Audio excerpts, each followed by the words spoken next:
आपको याद होगा 2018 में 4 सुप्रीम कोर्ट के वरिष्ठ जजेस आए, जनता के सामने प्रेस कॉन्फ्रेंस किया और उन्होंने जनता से मदद मांगी।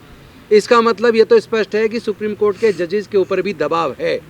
उनको जनता का साथ मिलेगा तो कोर्ट से न्याय की उम्मीद करना, वरना कोर्ट भी न्याय नहीं कर पाएगी। दूसरी बात, माननीय सर्वोच्च न्यायालय ने एक व्यवस्था दी थी कि इलेक्शन कमीशन का जो गठन होगा उसके गठन के लिए 3 सदस्य कमेटी होगी। उसमें एक माननीय प्रधानमंत्री जी होंगे, एक लीडर ऑफ अपोजिशन होंगे और तीसरे चीफ जस्टिस ऑफ इंडिया होंगे। और इस बात को सब लोगों ने स्वीकार भी किया कि ये अच्छी व्यवस्था है। लेकिन इस केंद्र की सरकार ने, जो तानाशाह सरकार है, जो जनतंत्र में भरोसा नहीं करती, जो देश के संविधान में भरोसा नहीं करती, उसने संसद के अंदर एक बिल लाकर उसी व्यवस्था को, जो माननीय सर्वोच्च न्यायालय ने व्यवस्था दी थी, उस व्यवस्था को बदल दिया और उन्होंने कर दिया। अब उस 3 सदस्य जो होंगे उसमें एक देश के प्रधानमंत्री होंगे, एक केंद्रीय मंत्री कानून मंत्री होंगे और तीसरे लीडर ऑफ अपोजिशन होंगे। यानी 2 लोग तो जो केंद्र में सरकार है उसके प्रतिनिधि हो गए। तो फिर जो निष्पक्ष, कहाँ से इलेक्शन कमीशन जो गठन होगा निष्पक्ष कहाँ से होगा, इस पर कैसे भरोसा करें। दूसरी बात, जो चुनाव, जो लोकतंत्र के अंदर पारदर्शिता बहुत महत्वपूर्ण है और लोगों का, वोटर का अपनी वोट पे भरोसा होना बहुत महत्वपूर्ण है। पूरे दुनिया में जो विकसित देश हैं जिन्होंने ईवीएम को बनाया है, उसका निर्माण किया है, उन देशों को ईवीएम पे भरोसा नहीं है। और जिन्होंने ईवीएम का इस्तेमाल किया, वहाँ की कोर्ट्स ने ईवीएम को बैन करके जनता के भरोसे को काम किया और मतपत्र के द्वारा वोट की प्रक्रिया को माना। तो मैं पूछना चाहता हूँ देश के इलेक्शन कमीशन ऑफ इंडिया से, मैं पूछना चाहता हूँ देश की सरकार से, आखिर क्या उनकी मजबूरी है जब पूरे देश का विपक्ष इस ईवीएम पर भरोसा नहीं कर रहा। देश की जनता, देश का जो मतदाता है, जब वो ईवीएम पर भरोसा नहीं कर रहा, वो लोग चाहते हैं कि वोट बैलेट पेपर से हो, तो फिर केंद्र की सरकार, इलेक्शन कमीशन ज़बरदस्ती ईवीएम पे ही वोट डलवाने के लिए क्यों जोर डाल रहा है। एक बात।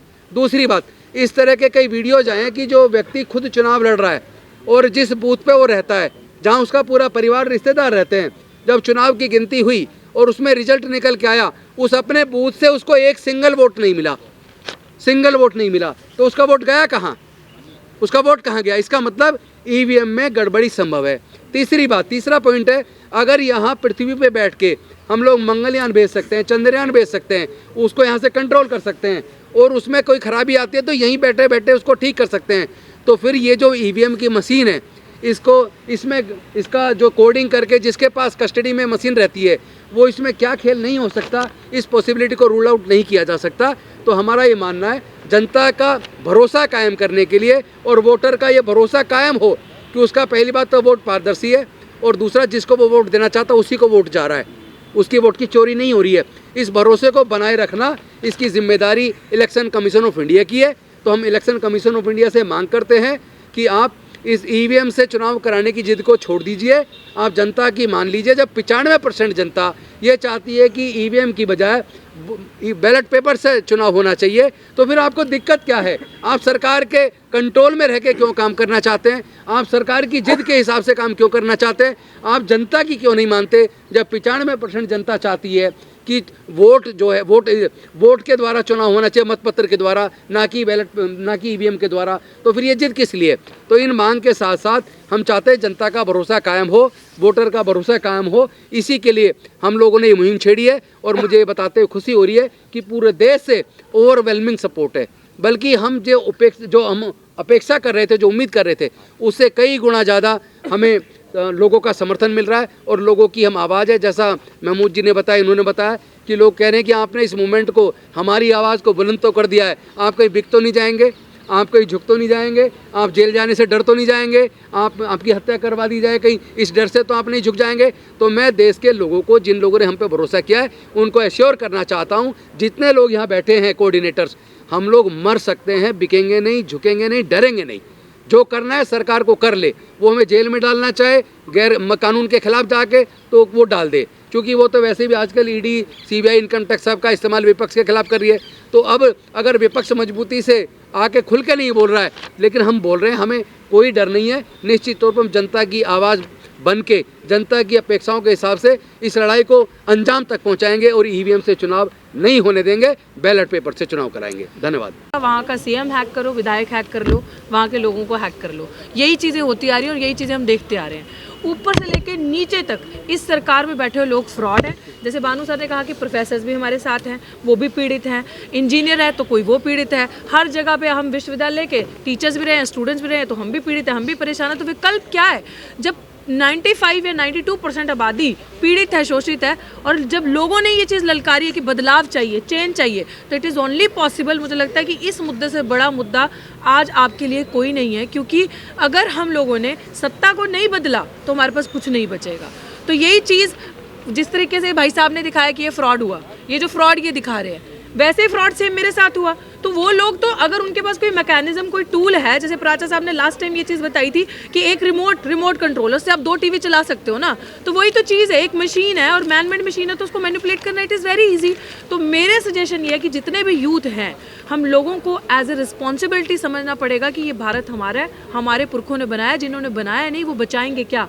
सो it is our sole responsibility, अगर भारत को बचाना है तो इस मुहिम के साथ अपनी रिस्पॉन्सिबिलिटी समझ के जुड़ो। हम लोग विश्वविद्यालयों में इसका मैसेज पहुंचाएंगे, हम लोग जो भी सोशल मीडिया के चेहरे हैं, जिस भी लेवल पे जा सकते हैं, अपने स्टूडेंट यूनियंस के साथ बात करके, टीचर्स यूनियन के साथ बात करके इस मुहिम के साथ लोगों को जोड़ेंगे, ताकि लोग इससे जुड़े और ये देशव्यापी एक मूवमेंट बने। आपने एक मूवमेंट देखा था फ्रॉड अन्ना आंदोलन का, आपने वो मूवमेंट देखा, आपको लगा बदलाव आएगा। आज बदलाव ऐसा आया कि कहाँ गया अन्ना, और सीएम की कुर्सी पे कौन है दिल्ली का, और पीएम की कुर्सी पे कौन है, आप सब ने देखा।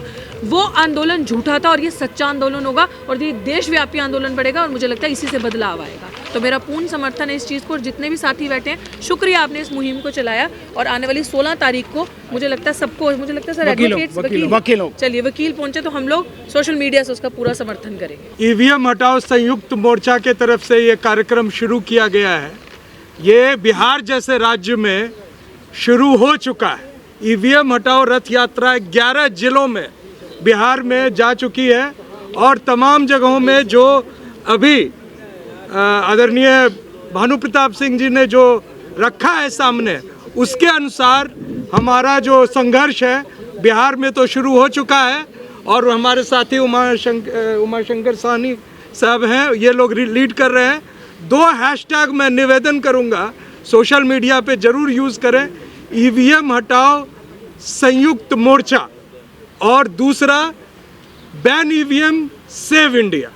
ये ज़रूर अपने हर पोस्ट में जितने हमारे युवा साथी हैं, स्टूडेंट्स हैं, जो लोग सोशल मीडिया पे एक्टिव हैं, और जब भी ये कॉल हो उस कॉल के हिसाब से अपना जो है योगदान दें। मैं एक बात कह के बात समाप्त करूंगा। अभी डॉक्टर रतन लाल ने सही कहा, जो सबसे बड़ा इस देश में आंदोलन हुआ CAA NRC का, सबसे बड़ा किसानों का आंदोलन हुआ, उसके बाद जो 2018 में 2 अप्रैल को हमारे दलित साथियों के संघर्ष था, जो रोस्टर को लेकर संघर्ष हुआ, इन संघर्ष के बाद भाजपा सरकार को कैसे लगातार उनकी वोटें बढ़ रही है। अगर एक भी वोटर को शंका है कि उनका वोट सही नहीं पड़ रहा है, तो मैं चुनाव आयोग को चुनौती देता हूं कि वो साबित करे कि ईवीएम सही है, और ये साबित करके दिखाए कि जो जिसको वोट दे रहा है वही पड़ रहा है। ये सवाल मैं उल्टा इसलिए कर रहा हूं कि चुनाव आयोग चुनौती देती है कि ईवीएम को गलत साबित करो।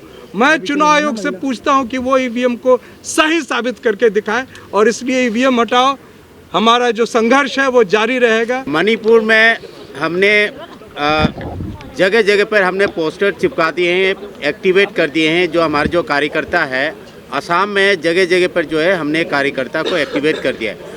हमने ऐसे नहीं है कि हमने किसी पॉलिटिकल पार्टी को, जो अपोजिशन लीडर्स को हमने प्रपोज नहीं किया, हमने सबको इनवाइट दिया है। लेकिन उनको डर है कि ED CBI की डर है, तो हमें कोई ED CBI की डर नहीं है। उसकी वजह से जो है, जैसे राहुल गांधी 14 तारीख को मणिपुर इम्फाल जो अपनी यात्रा शुरू करेंगे, तो राहुल गांधी के सामने ये जो पोस्टर लेकर के लोग खड़े हो जाएंगे। जैसे आसाम पे घुसेंगे तो आसाम में भी यही जो हमारा कार्यकर्ता ईवीएम हटाओ संयुक्त मोर्चा के कार्यकर्ता आसाम में रहेंगे। उसके बाद अब वो बंगाल में घुसेंगे तो बंगाल में भी सेम उसी तरीके का हमारा कार्यक्रम रहेगा, क्योंकि अपोजिशन लीडर को भी जानना जरूरी है भाई ईवीएम हटाओ की जो है सिर्फ सरकार के ऊपर नहीं, उनके ऊपर भी दबाव है। आप पोस्ट हटा रहे हैं, ट्वीट हटा रहे हैं, ये इस बात को साबित करती है कि सरकार अंदर से बहुत बुरी तरह से डरी हुई है और इसका असर इस आंदोलन का बहुत गहरा है। उस डर की वजह से पोस्ट हटा रही है, लेकिन कहां से हटाओगे? जब ये लोगों को गांव गांव तक ये सारी चीजें पहुंच सकी हैं तो कहां तक हटाओगे? हटाए सरकार, हम अपना काम कर रहे हैं, वो अपना काम कर रहे हैं। ये मशीनें हम तरीका भी बताएंगे अभी जल्दी प्रेस कॉन्फ्रेंस करके कि जो हम मशीन का हम डिमॉन्स्ट्रेशन करेंगे वो मशीनें हम लोगों को बताएंगे कैसे बनती हैं, ताकि वो गांव-गांव में प्रदर्शन करें। वो टीवी अपने क्रिमिनल मीडिया पे ही तो रोक सकते हैं, आप लोगों को थोड़ी दिखाने से रोक सकते हैं, आपके ऊपर बंदिशें लगा सकते हैं, लेकिन हर गांव में हर जगह पे ये दिखाया जाएगा। इसको रोक नहीं सकते, हमारे दिलों के अंदर है ये चीज़ कि हम पेपर बैलेट से इलेक्शन कराएंगे, नहीं तो इलेक्शन नहीं होने देंगे, नहीं होगा इलेक्शन, सिर्फ पेपर बैलेट से इलेक्शन। ये है पोस्टल बैलेट का रिजल्ट। ये देखिए 199 पे कांग्रेस ने लीड किया है और बीजेपी कितने पे? 31 पे। जनता वही है, लेकिन जैसे ईवीएम की गिनती होती है रिजल्ट उल्टा हो जाता है। कैसे? मतलब जो बैलेट पेपर से वोट कर रहे हैं उनका मूड अलग और ईवीएम से वोट करने वालों का मूड 2 घंटे में बदल गया और 166 आपकी सीट आ गई। How it is possible? क्योंकि हम ओबीसी आंदोलन वहाँ पे चला रहे थे, तो मैं बहुत सारे बीजेपी के अभी मंत्री बने हैं, उनकी वो हमें फ़ोन करके कहते हैं यार आपके ओबीसी मूवमेंट से हमको बड़ा नुकसान हो रहा है, हमें तो लग रहा है हम इस बार चुनाव हार जाएंगे। भैया वो इस बार चुनाव कोई 40,000 से, कोई 30,000 से, कोई 35,000 से, कैसे? कहीं ना कहीं तो नहीं, मैं कहता हूँ 100% ईवीएम की सेटिंग इन्होंने की है। और मध्य प्रदेश में आपने कई बार न्यूज़ में देखा भी होगा, कहीं शमशानों में ईवीएम पकड़ी जा रही है, कहीं गाड़ियों में जो पोलिंग स्टेशन उसके बाहर खड़ी ईवीएम पकड़ी जा रही हैं।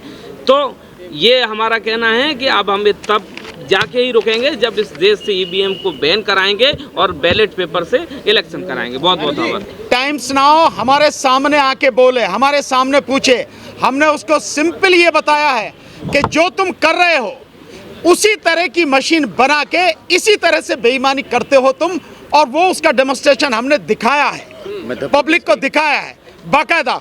और ये जो आंकड़े अभी हमारे साथी इन्होंने जो बताया है लोकेंद्र गुर्जर जी ने, ये क्या सिद्ध करते हैं कि 230 में से 199 पर कांग्रेस आगे मध्य प्रदेश में, 31 पर बीजेपी, और उसके बाद में ईवीएम की गिनती होती है तो बिल्कुल सब उल्टा हो जाता है। इसी तरह से मैंने 2022 के चुनाव का जो उत्तर प्रदेश में विधानसभा का हुआ उसका बार बार बताया, 403 विधानसभाओं में से 304 विधानसभा सीटों पर जब पोस्टल बैलेट की गिनती थी तो समाजवादी पार्टी आगे चल रही थी और मात्र 90 पर बीजेपी थी। सुपड़ा साफ था उसका, लेकिन ईवीएम की गिनती के बाद वो जीत जाती है, समाजवादी पार्टी 121 पर समझ जाती है। इसका जवाब एक मैं भी देना चाहता हूँ एक लाइन में। चुनाव आयोग ये कह रही है कि ऐसी मशीन बनी नहीं सकती जो वोटिंग में धांधली कर सके। हमने ऐसी मशीन बना के दिखा दी।